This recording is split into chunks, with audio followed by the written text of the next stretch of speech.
तुलसी माता को जल देते समय बोलने चाहिए ये 3 शब्द जिनसे सभी मनोकामनाएं पूरी होती हैं। आज हम इस वीडियो में जानेंगे कि तुलसी माता को जल देते वक्त कौन से शब्द बोलने चाहिए। किसी समय की बात है, भगवान विष्णु विश्राम कर रहे थे। तभी देवी लक्ष्मी वहां आईं और भगवान विष्णु से तुलसी माता को जल देने के महत्व के बारे में पूछा। भगवान विष्णु ने उन्हें तुलसी माता को जल देने के महत्व को विस्तार से बताया। तब देवी लक्ष्मी ने कहा, हे स्वामी, आपने मुझे तुलसी माता के महत्व के बारे में बताया, लेकिन अब मैं यह जानना चाहती हूं कि तुलसी माता को जल कैसे देना चाहिए। उनकी सेवा की सबसे श्रेष्ठ विधि क्या है और जल देते समय कौन सा मंत्र बोलना चाहिए। भगवान विष्णु ने उत्तर दिया, प्रिय देवी, जैसा कि मैंने तुम्हें तुलसी माता के महत्व के बारे में बताया, उसी प्रकार तुलसी माता को जल देते समय बोला जाने वाला मंत्र भी बहुत महत्वपूर्ण है। यह मंत्र 3 शब्दों का है, लेकिन इसका प्रभाव अत्यंत शुभ और कल्याणकारी है। जो भी रोज तुलसी माता को जल देते समय इन 3 शब्दों का उच्चारण करेगा, उसके घर में मां लक्ष्मी का वास होगा, उसकी दरिद्रता समाप्त हो जाएगी और उसे अपार धन धान्य की प्राप्ति होगी। मंत्र के महत्व को बताते हुए भगवान विष्णु ने कहा, इस मंत्र का महत्व सुनने से ही मनुष्य के सभी पाप नष्ट हो जाते हैं। उसे हजारों वर्षों तक तुलसी माता को जल देने के पुण्य का फल मिलता है। फिर भगवान विष्णु ने देवी लक्ष्मी को एक कथा सुनाई। उन्होंने कहा, दक्षिण दिशा में यमनगरी नामक एक नगर था, जहां रमेश नामक एक ब्राह्मण रहता था। वह अत्यंत पापी और गलत कामों में लिप्त व्यक्ति था। जन्म से ब्राह्मण होते हुए भी वह धार्मिक कार्यों से दूर रहता था। न वह पूजा करता, न ध्यान, न जप और न ही किसी का सत्कार करता। वह मदिरापान और मांसाहार भी करता था और हमेशा अनैतिक कार्यों में व्यस्त रहता था। और वह ब्राह्मण दिन में खेत में काम करके पत्ते बेचकर अपनी जीविका चलाता था और रात में वेश्याओं के पास जाता था। इस प्रकार उसने अनेक वर्षों तक अपना जीवन इसी पापपूर्ण तरीके से बिताया। फिर एक दिन वह दुर्बुद्धि ब्राह्मण पत्ते इकट्ठा करने के लिए एक आरशी की वाटिका में पहुंचा और पत्ते तोड़ने लगा। तभी एक काले सर्प ने, जो काल के रूप में वहां उपस्थित था, उसे काट लिया।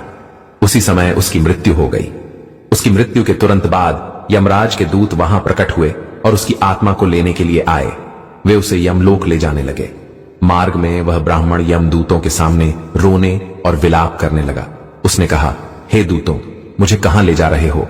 मुझे छोड़ दो, मेरे प्राण बचा लो। लेकिन यमदूत बोले, अरे पापी ब्राह्मण, तेरे दुष्कर्मों के कारण तुझे यह दंड मिला है। अब यमराज तुझे घोर नरक में डालेंगे।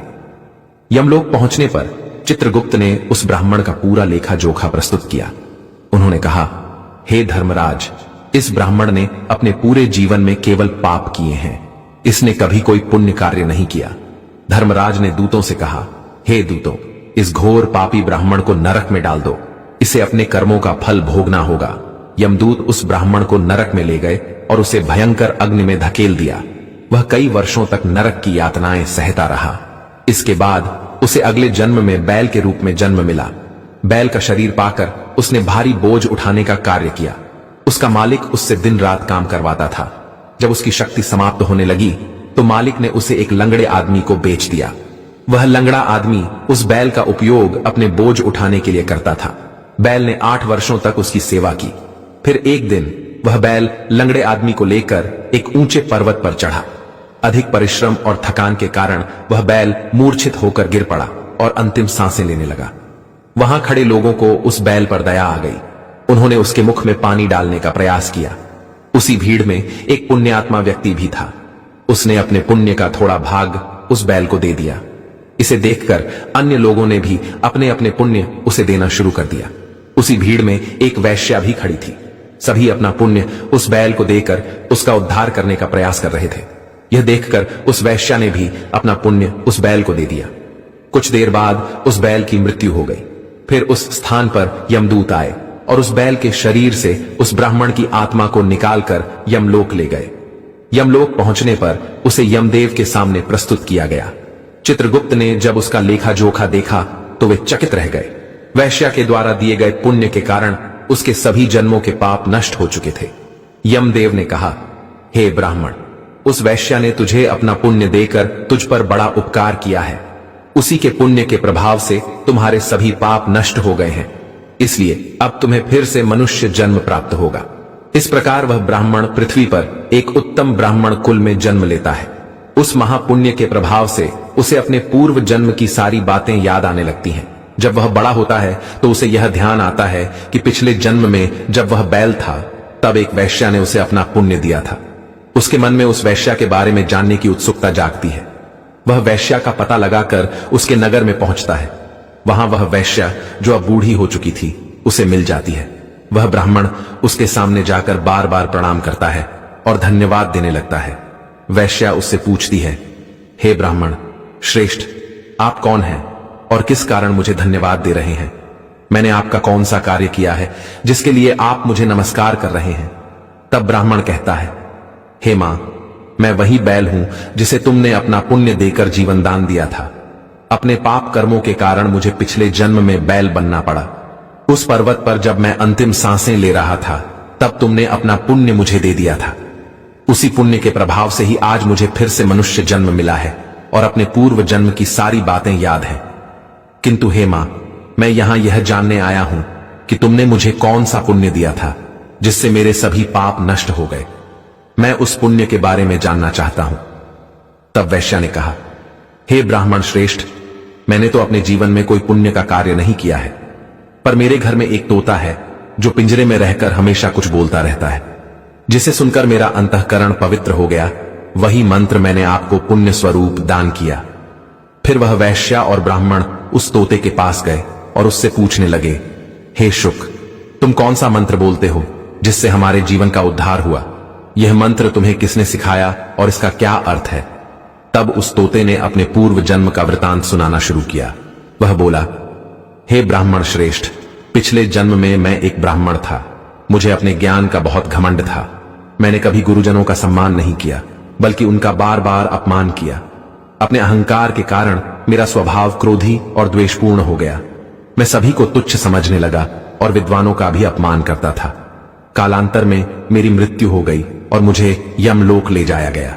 पूज्य व्यक्तियों और गुरुजनों का अपमान करने के कारण मुझे तोते के कुल में जन्म लेना पड़ा। तोते के रूप में जन्म लेने के बाद छोटी अवस्था में ही मेरे माता पिता का साथ छूट गया। मैं अकेला पेड़ की डाल पर बैठकर रो रहा था। तभी कुछ मुनि उस मार्ग से जा रहे थे। उन्होंने मेरी दयनीय स्थिति देखी और मुझे अपने आश्रम ले आए। आश्रम में उन मुनियों ने मुझे एक सुंदर पिंजरे में रखा और मेरी देखभाल की। वे मुझे प्रतिदिन भोजन कराते और मुझसे स्नेह करते थे। उस आश्रम में वे मुनि, उनकी पत्नियां और बच्चे प्रतिदिन तुलसी मां के पौधे को जल अर्पित करते और एक मंत्र का जाप करते थे।